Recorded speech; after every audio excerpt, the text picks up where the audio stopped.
بسم اللہ الرحمن الرحیم۔ آج کا ہمارا لیکچر ہے النقد الادبی کے حوالے سے کہ اس کے اندر کون کون سے اہم مناہج ہیں۔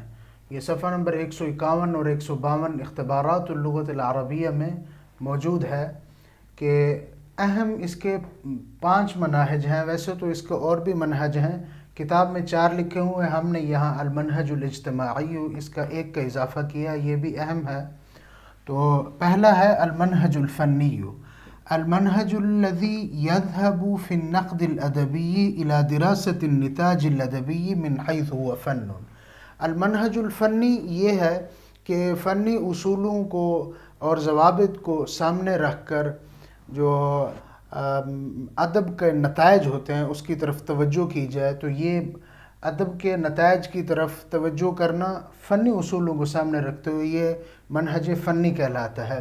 المنہج ایسا منہج جو نقد ادبی کے اندر اس کے نتائج کی طرف توجہ کی جائے، لیکن من حیث و فن، اس اعتبار سے توجہ کی جائے گویا کہ وہ فن ہے، یعنی فنی اصولوں کو سامنے رکھتے ہوئے نقد ادبی کے اندر توجہ کرنا، الی دراست النتاج، اس کے نتائج پر اور اس کے اثرات پر جو ہے وہ توجہ کی جائے فنی اصولوں کو سامنے رکھتے ہوئے، تو یہ المنہج الفنی کہلاتا ہے۔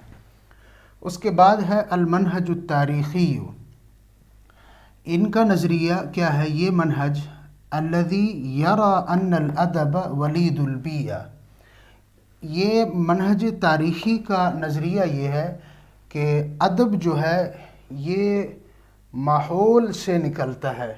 ولید کہتے ہیں بچے کو یا مولود کو جو پیدا کیا گیا ہوتا ہے، بیئہ ماحول، ان الادب ولید البیئہ، کہ ادب جو ہے یہ کیا ہے؟ ماحول کا بچہ ہے، ماحول سے نکلا ہوا ہے، یعنی ادب کا جو بنیاد ہوتی ہے وہ ماحول ہوتا ہے، جس طرح معاشرہ ہوتا ہے، جس طرح ماحول ہوتا ہے، اس طرح کا ادب وجود میں آتا ہے۔ تو المنہج التاریخی کا نظریہ ان کا نظریہ یہ ہے کہ ان الادب ولید البیئہ، کہ ادب جو ہے یہ معاشرے سے ہی پیدا ہوتا ہے، معاشرے سے ہی اس کا تعلق ہے۔ اس کے بعد ہے المنہج النفسی الذي يعتبر ان نفس الادیب هي المنبع الذي صدر عنه الاثر الادبی۔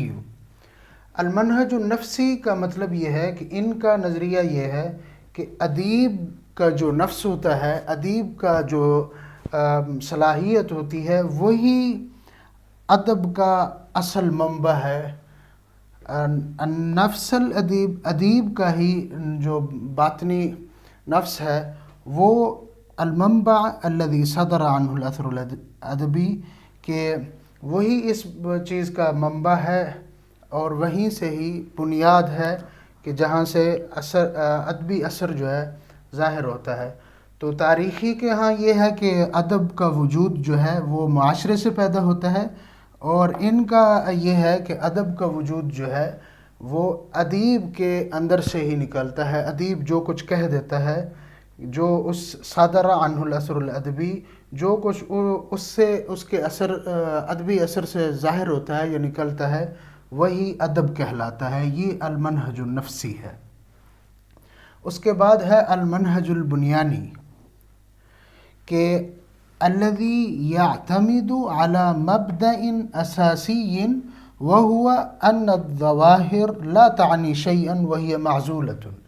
المنہج البنیانی کا نظریہ یہ ہے کہ ادب جو ہے یہ اصل میں بنیادی ابتدا جو ہوتی ہے وہی ادب ہوتا ہے، اس کے بعد یہ ماحول جو ہے یہ اثر نہیں رکھتا، یہ جو ادیب کا نفس ہے وہ بھی اس پہ اثر نہیں رکھتا، بلکہ بنیادی طور پر جس طرح ادب کا بنیاد ہوتی ہے وہی اثر رکھتا ہے۔ اس کے بعد ان الظواہر لا تعنی شیئا، اس کے بعد ادب کے اوپر کوئی چیز اثر انداز نہیں ہوتی، یہ جو ظاہری چیزیں ہوتے ہیں یہ اس کے اوپر اثر انداز نہیں ہوتی، بلکہ ادب وہی ہوتا ہے علی مبدأ اساسی، جو ابتدائی بنیاد ہوتی ہے کسی بھی حوالے سے، تو وہ اصل ادب کہلاتا ہے، وہی طریقہ ہوتا ہے۔ یہ ہو گیا المنہج البنیانی۔ اس کے بعد ہے المنہج الاجتماعی، وہ میں لکھ لیتا ہوں۔ اس کے بعد ہے پانچواں المنہج الاجتماعی، یہ کتاب کے اندر موجود نہیں ہے لیکن یہ اہم تھا اس لیے اس کا اضافہ کیا گیا ہے۔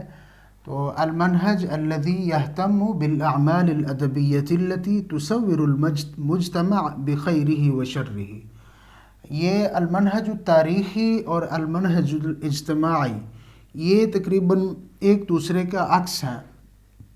المنہج التاریخی کا ہے کہ ان الادب، وہ ادب جو ہے وہ ولید البیعہ،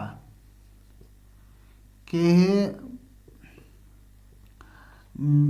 ادب جو ہے یہ معاشرے سے پیدا ہوتا ہے، ماحول سے پیدا ہوتا ہے، اور اجتماعی کا یہ ہے کہ ماحول کو ادب بناتا ہے، جس طرح کا ادب ہوگا اس طرح کا ماحول بنے گا، اس طرح کا معاشرہ ہوگا۔ اور یہ ان کا نظریہ یہ ہے کہ جس طرح کا معاشرہ ہوگا اس طرح کا ادب پیدا ہوگا۔ المنہج الذی یہتم بالاعمال الادبیہ، ایسا طریقہ کار جو ادبی اعمال کا اہتمام کرتا ہے۔ کیسے ادبی اعمال؟ وہ ادبی اعمال جو کہ تصور المجتمع، معاشرے کا خیر اور بھلائی اور شر جو ہے اعمال ادبی پر موقوف ہے۔